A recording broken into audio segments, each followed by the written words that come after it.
Hi అండి, welcome to my channel మనలో మాట. చూడండి ఇంత బీరకాయ వచ్చిందో, ఇంత పొడవు వచ్చిందో చూడండి. ఒకే ఒక తీగ అండి, ఇది చిన్న తీగ. అదిగోనండి, పెద్ద పాదు కూడా కాదు, చిన్న పాదికి చిన్న తీగకి ఇంత పెద్ద కాయ వచ్చిందండి. ఒకే కాయ వచ్చిందండి, 1/2 kg ఉంటుందండి. ఇది చాలా బాగుందండి, సూపర్ అండి.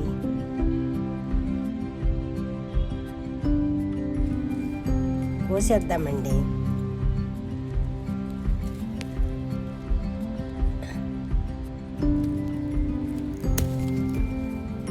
వావ్, ఎంత పొడవు ఉందో చూడండి. బాయ్ అండి. ఓకేనండి, బాయ్ అండి.